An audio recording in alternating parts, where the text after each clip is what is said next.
Goeiemôre aan almal van julle. Dit is die 10de Maart, dis maandag. Nou ek het nie weggeraak nie. Ek was net 'n bietjie siek. Ek het hierdie naweek griep gehad en ek het ook ander goed gehad, so ek was net flou. En vandag bring ek die boodskap. So as hy bietjie krom uitkom, hier's 'n par in my keel, vergewe maar ek sal môre beter voel. Nou ja, ek het 'n woord op my hart wat ek met jou wil deel en dis baie kosbaar. En ek het sien, toe sit ek en dink in die Bybelse tyd dat daar seker goed gebeur. Nou wel, as dit in die Bybelse tyd gebeur het, kan dit nog steeds vandag gebeur. En hierdie is eintlik 'n merkwaardige storie. Ek gaan vir jou lees uit Handelinge 9 uit. Handelinge 8. Handelinge 8 vers 26. Ek gaan dit vir jou lees uit my Bybel uit. En die engel van die Here het met Filippus gespreek en gesê, hoor mooi, 'n engel van die Here. Wie was 'n engel van die Here? Dis 'n boodskapper. Dis 'n boodskapper wat ek en jy, ek dink baie keer praat engele met ons, en ek dink ons besef dit nie. Baie keer sal iemand iets sê, maar omdat jy nie in die gees ingestel is nie, mis ons engele. Is dit nie? Ja, daar's aardse engele ook wat oral ons help en wat mense se lewens red en wat stop langs die pad en jou help en versorg. Ja, dit is verseker. Daar's oral engele. Maar hier woord sê hier, 'n engel van die Here was niks anders as 'n boodskapper vir die Here. Hy werk net voltyds in opdrag van die Hemelse Vader. En die engel van die Here het met Filippus gespreek en gesê, staan op, gaan na die suide van die pad, wat afloop van Jerusalem na Gaza toe. Dis 'n eensame pad. Hier stuur die engel van die Here vir ou Filippus, gaan, daar's 'n pad, 'n eensame pad, so alleen, so 'n bietjie half gevaarlik, né?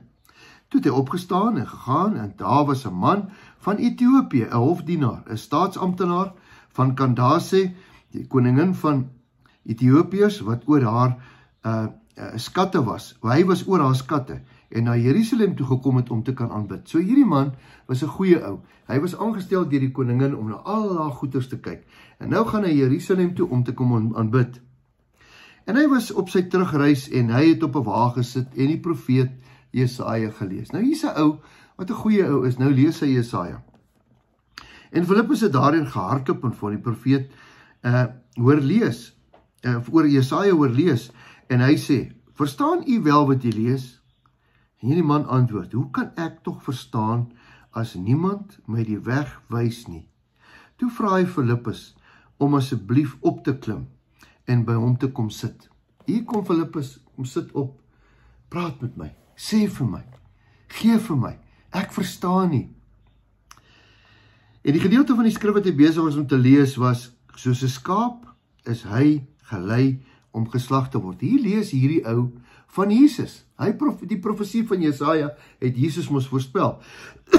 Verskoning. Soos 'n lam wat stom is vir die een wat sy keer, so maak hy sy mond nie oop nie.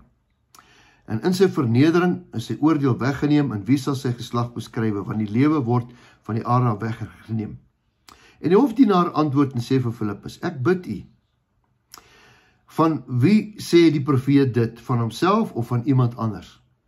En Filippus het sy mond geopen van hierdie skrif en van Jesus, van die evangelie van Jesus aan hom verkondig. En terwyl hulle so voortreis op die pad, kom hulle weer by water. En die hofdienaar sê vir hom, wag, daar is water, wat verhinder my om nou gedoop te word? Filippus sê vir hom, as jy glo met die hele hart, is dit jy geoorloof. En hy antwoord en sê, ek glo dat Jesus Christus die Seun van God is. En hy het beveel dat die wa moes stilhou, en hy het altoe in die water afgeklim. Filippus en die hofdienaar 'n verskoning, en hy het hom gedoop. Wat 'n storie. Wat wil ek sê? Vanoggend praat ek met 'n boeta vir my daar in Dubai, Abri. En hy sê vir my dat sy lewe het verander. Sy lewe het verander. En toe sy lewe verander, hy was 'n ou wat lekker gekuier het.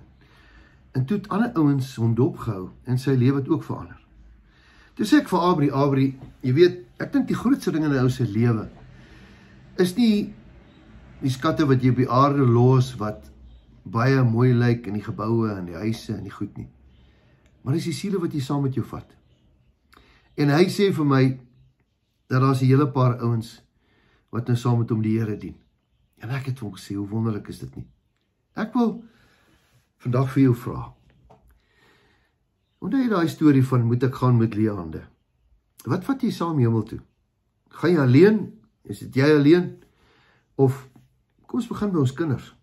Kom ons begin by ons huis, by ons bediendes, by die mense op ons plase, oral. Want eendag gaan die Here vir ons vra, waar's die ouens? Jy het dan alles geweet. Het jy hulle vertel?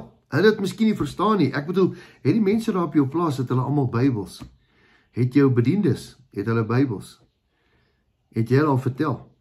Eendag het iemand gesê, jy's dalk die laaste Jesus wat iemand ooit sal sien. Hier sien ons, dat hierdie hofdienaar het gelees, maar het nie verstaan nie.